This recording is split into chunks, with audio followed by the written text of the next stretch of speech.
Dali Isa na lang. GUT.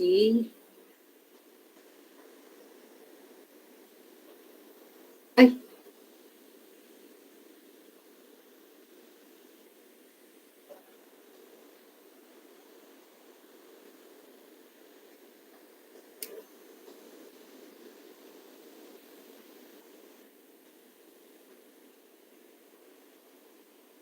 GUT.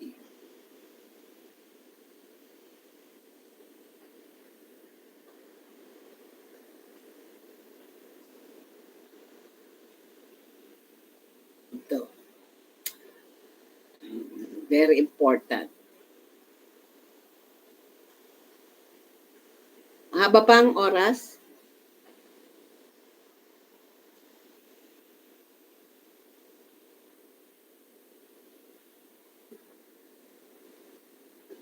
Hello? Andiyan pa kayo? Dito pa po. Okay. Yes po, ma'am. Okay. So let's go to UTI. GUT tayo eh. So UTI, I already discussed this sa 109, pero I want to discuss this again.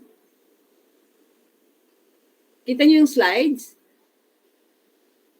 Yes, please. Okay, so UTI, pag may infection sa ureteritis. Pag may infection sa bladder, cystitis. Pag may infection sa urethra, urethritis. Okay? What are the factors that contribute to UTI? Mostly kasi mga babae, nag-UTI because may malapit masyado yung ano natin yung urethra sa puwet, sa anus. Remember doon sa puwet natin, ang daming bacteria doon. Ang daming bacteria. Ang daming bacteria na nakakapasok doon sa urethra. The reason why catheterization is an aseptic technique because we don't want to introduce bacteria sa bladder because baka yung bacteria umakyat pa sa ureter, pumunta sa kidneys. Yung cause ng ano yun, ang cause ng cystitis ay ng nephritis is due to catheterization. Hindi siya aseptic technique. Ano pa? Bakit nagkaka-UTI? Poor hygiene, hindi man lang huhugas ng pepe. Unsafe sexual practices. Why? Because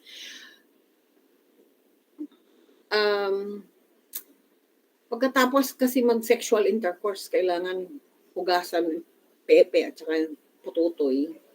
An increased fluid intake. What else?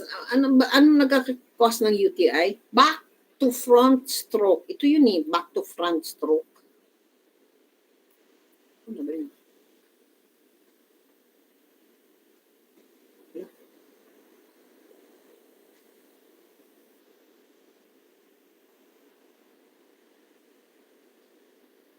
Ito.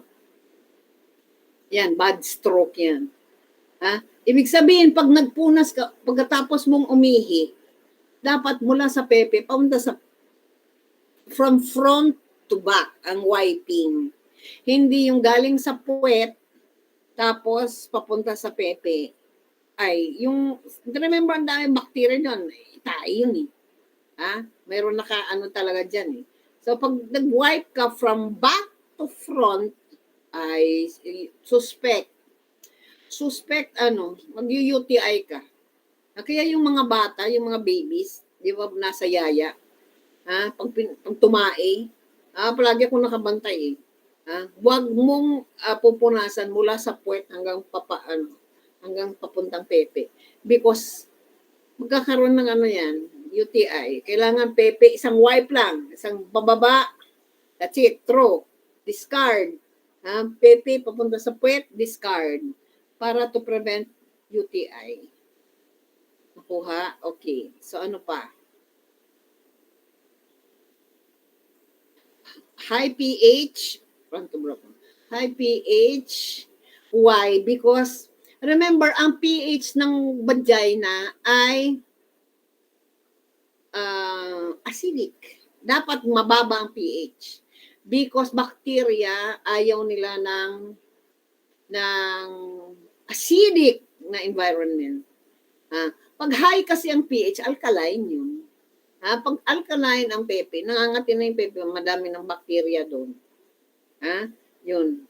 Can contribute to urinary tract infection. Ano pa, kidney stones and obstruction of urine outflow can contribute to UTI.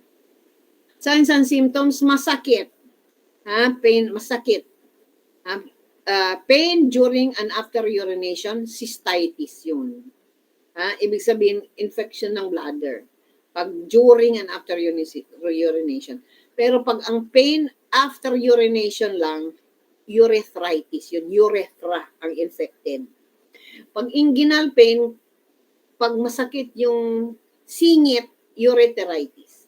Flank pain, pyelonephritis. Yung kidneys na mismo. Inflammatory menstruations, fever, and chills.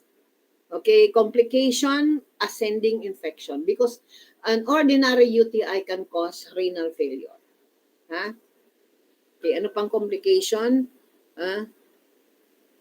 Obstruction. Obstruction and formation of stones. Ito na yung UTI. Common in infants and children. Kasi nga yung pagpunas, kasi nakahiga sila. So, especially sa babaeng baby. Ang punas mula dito sa baba, paakyat.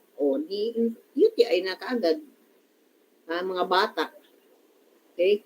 If untreated, can cause irreversible chronic renal failure. Females are more affected ng UTI because of the shorter urethral structure.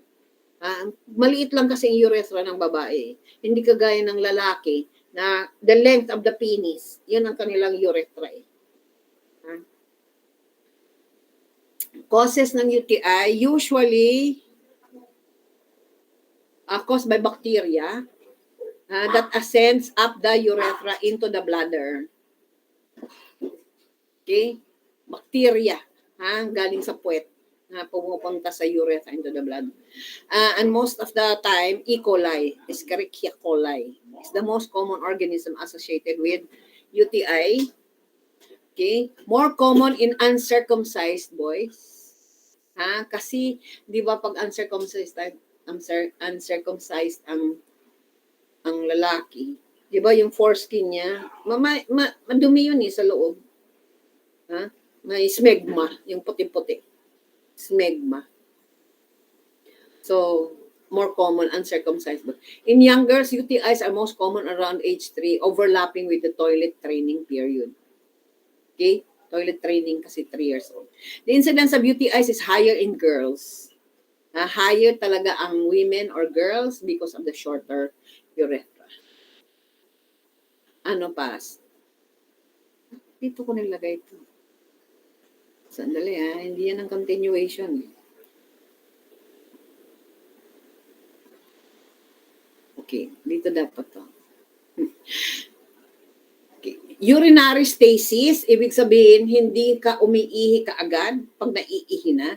Enhances the risk of UTI and may be caused by abnormal anatomic structures or abnormal function.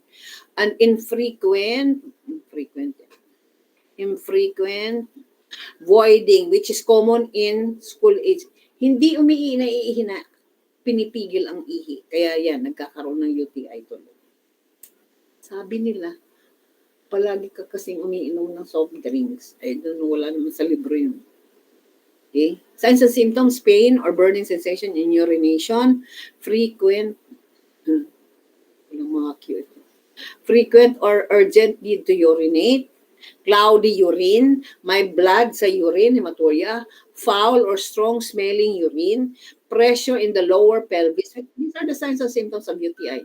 Fever, especially in young children, and enuresis or bedwetting.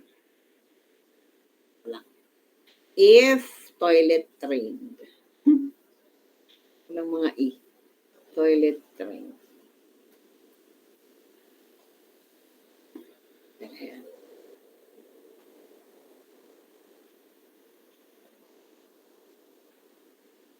Management, of course, antibiotics. Depends on anong antibiotics ibigay ng doktor. Doxycycline is a the first generation antibiotic. Ibig sabihin ng first generation antibiotic, sobrang lakas. Kaya hindi yan binibigay sa mga bata under age 18 because it causes yung sa long bones niya, hindi na siya tumatangkad. Okay? So hindi yan bibigay doxycycline sa mga bata under age 8. Okay. Prevention of UTI, teach proper perineal hygiene. Girls should always wipe the perineum from front to back. Encourage the child to drink plenty of fluids and avoid long periods of holding the urine. Encourage acidic juices such as cranberry juice, which is very expensive. That's why I always, dito sa labas ng gate namin, palaging mayroong buko juice. Pero mahal ang buko juice dyan. Okay, caution against tight underwear. Okay, children should wear cotton rather than nylon underwear. Ano rationale dyan? Bakit cotton? Kasi ang cotton medyo may air na nakakapasok eh. So, dry yung vagina, yung pepe. Nylon kasi walang hangin yun. Trap. That's why cotton is always better than nylon. Encourage the child to void more frequently and to fully empty the bladder. Discourage bubble bath. Alam mo yung bubble bath, tub bath na may bubble. Because yan when ang cause ng UTI. Bath oils and hot tubs which can irritate the urethra. Instruct sexually active adolescent girls to void before and after sexual intercourse, to prevent urinary stasis, linis at saka ihi after sexual to prevent urinary stasis and to flush out bacteria introduced during intercourse. And these are the medications. Depends on what anong gamot binigay ng doktor. Ciprofloxacin usually. Let's go to cystitis. Dito ko nalagay yun. Cystitis is infection of the bladder, abdominal or flank pain, flank pain, masakit pag hinawakan, frequency and urgency of urination, pain on voiding, nocturia and fever. Diagnostic exams, of course, kukunin ang urine analysis. And usually, may presence of E. coli. Most common causative agent, E. coli, Enterobacter, Pseudomonas. Ang Pseudomonas, pag may infection ng Pseudomonas, scary kasi very contagious. Causes ng cystitis, bubble bath na naman. Allergens yan. Allergens. Bladder distension, invasive urinary tract procedures like BPH. Yeah. Sexually active and pregnant women are most vulnerable to cystitis. Poor fitting diaphragm. Alam mo, you took that up in your family planning, yung diaphragm. And use of spermicides and wet bathing suits can cause cystitis kasi yung bacteria natutuyo na lang ang bathing suit. Nursing care, force fluids. Pag may infection, always force fluids. Warm seats bath for comfort. Assess urine for color, odor, hematuria, and sediment. Use a strict aseptic technique. Okay, administer medications. Client teaching.